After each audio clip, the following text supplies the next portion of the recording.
जय गुरु जी। शब्द है लख खुशियां पातशाहियां जिस सतगुर नदर करे। ये शब्द श्री गुरु ग्रंथ साहब जी के पन्ना नंबर अंक नंबर 444 पर दर्ज है। ये श्री राग में गाया गया है। पांचवें नानक गुरु अर्जन देव जी के मुखारबिन से ये शब्द निकला और इसकी विचार करते हैं। लख खुशियां पातशाहियां जिस सतगुर नदर करे। नदर नदर है का मीनिंग है नदर, मेहर, बख्शिश, ब्लेसिंग्स। खुशियां, आनंद। गुरबानी में जहां भी खुशियों की बात आई है वो आत्मिक आनंद की बात है। लख खुशियां पातशाहियां जिस सतगुर नदर करे। निमक एक हर नाम दे मेरा मन तन शीतल होए। इसमें एक लफ्ज आया मेरा, यानी कि गुरु अर्जन देव जी अपने आप को संबोधित करते हुए अपने आप को कह रहे हैं,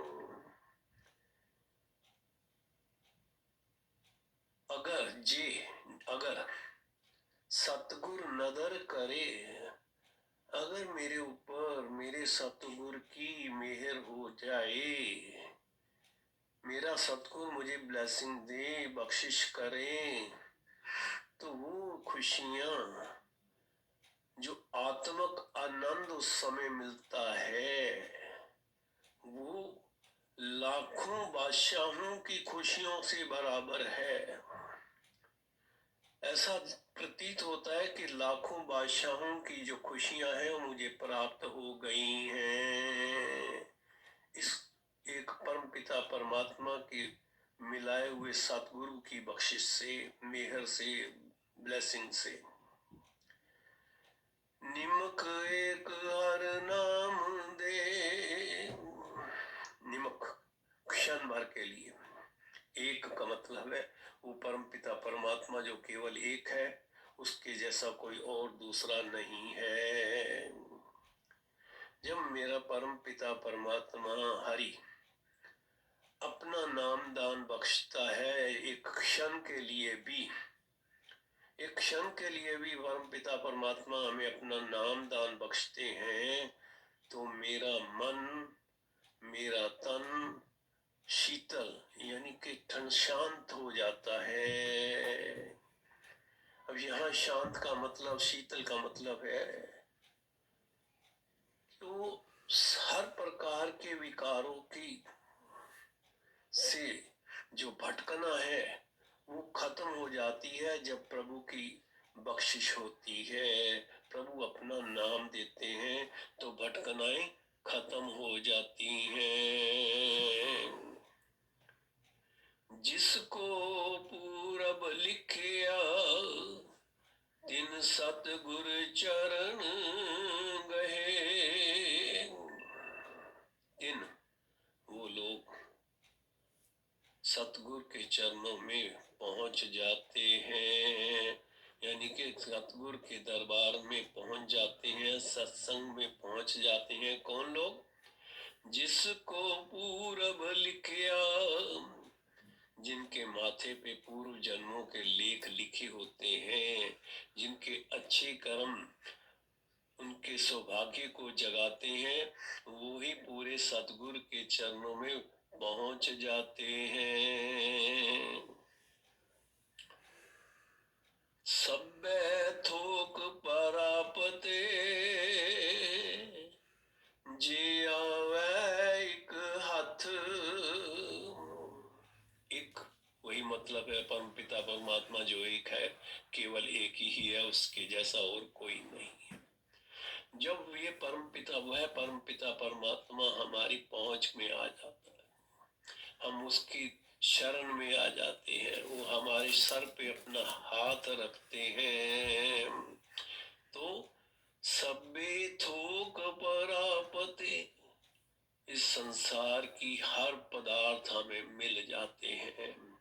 क्योंकि वो परम पिता परमात्मा सब पदार्थों का देने वाला है और सब पदार्थों का मालिक है, इसलिए वह अपने सेवकों को, अपने भक्तों को सारे भंडार खोल देता है। जन्म पदार्थ सफल है, जी सच्चा शब्द कथ। शब्द मतलब है गुरबानी के शब्द, गुरु के वचन। कथ का मतलब है कहना।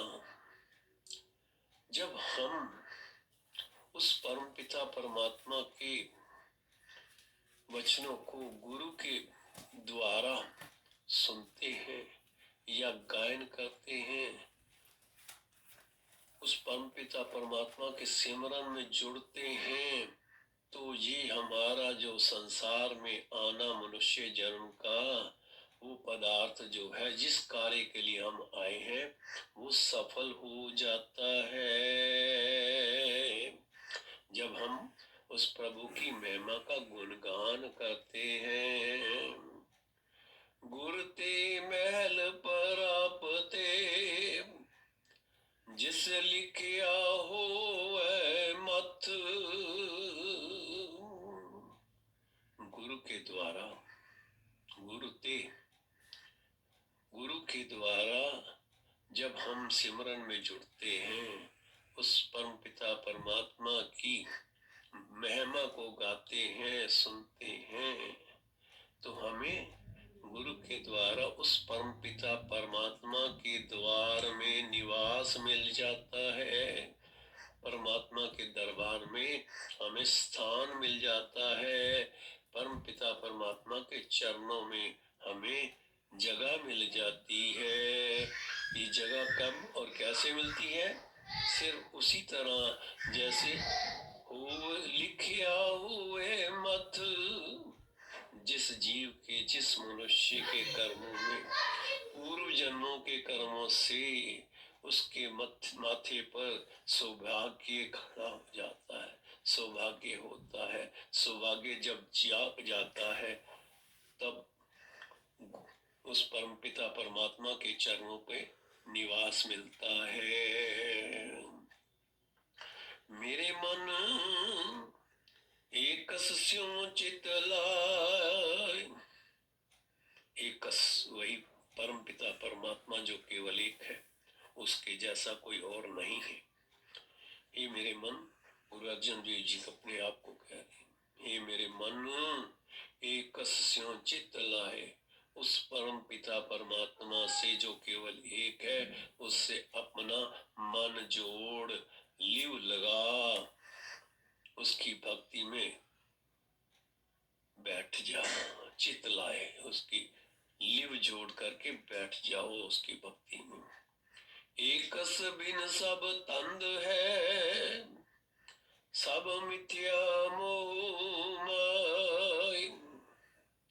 उस परम पिता परमात्मा के बिना संसारिक सारी भाग दौड़ एक जी का जंजाल है, यानी कि धुंध की तरह है, जो क्लियर दिखाई नहीं देने देता। सब मिथ्या मोह माय,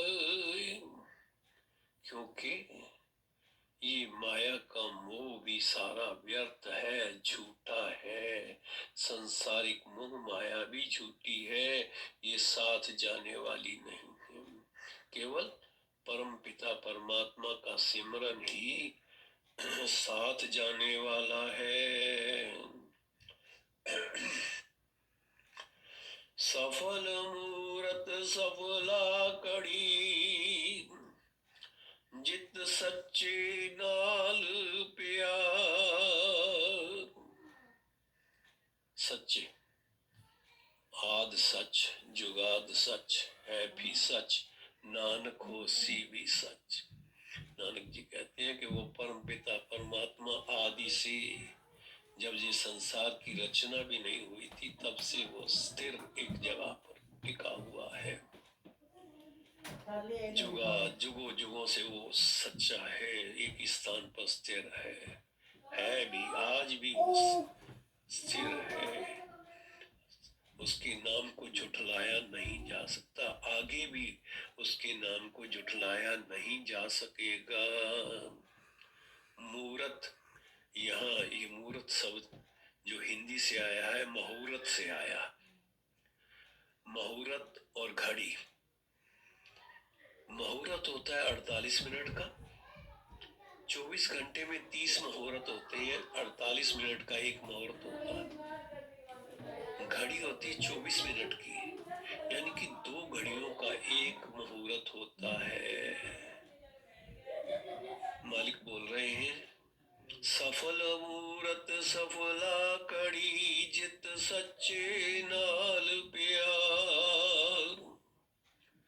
वो समय, वो मुहूर्त, वो घड़ी सौभाग्यवान है, कामयाब है, जिसमें हमें सदा स्थिर रहने वाले परमात्मा के साथ जोड़ दिया है, प्यार डाल दिया है। सच्चे नाल प्यार, जब उस परमपिता परमात्मा के साथ हमारा प्यार हो जाता है, दुख संताप न लग गई, जिस हर का नाम आधार।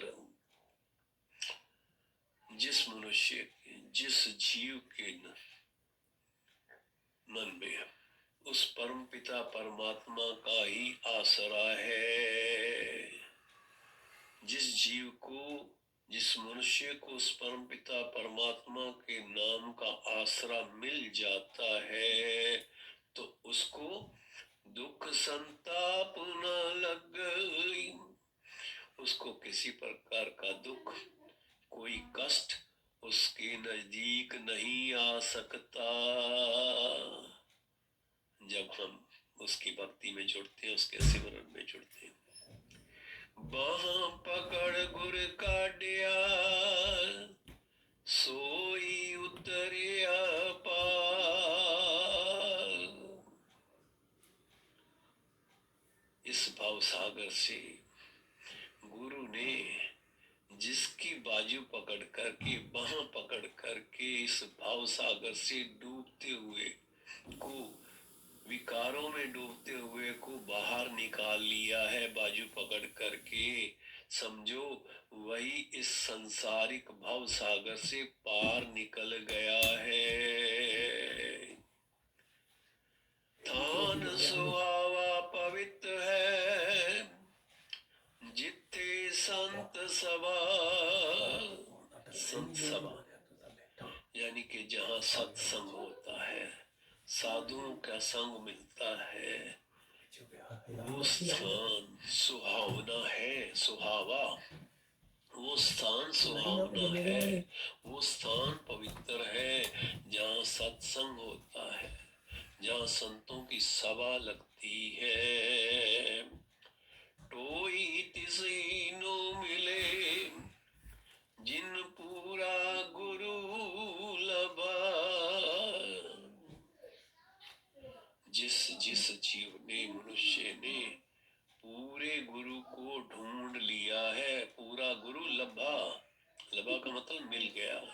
जिस जीव ने उस पूर्ण गुरु को ढूंढ लिया है या मिल गया है, उसको ही, उस मनुष्य को ही उस परम पिता परमात्मा के दरबार में आसरा मिलता है। टोई, टोई का मतलब आसरा, उस परम पिता परमात्मा के दरबार में आसरा मिलता है।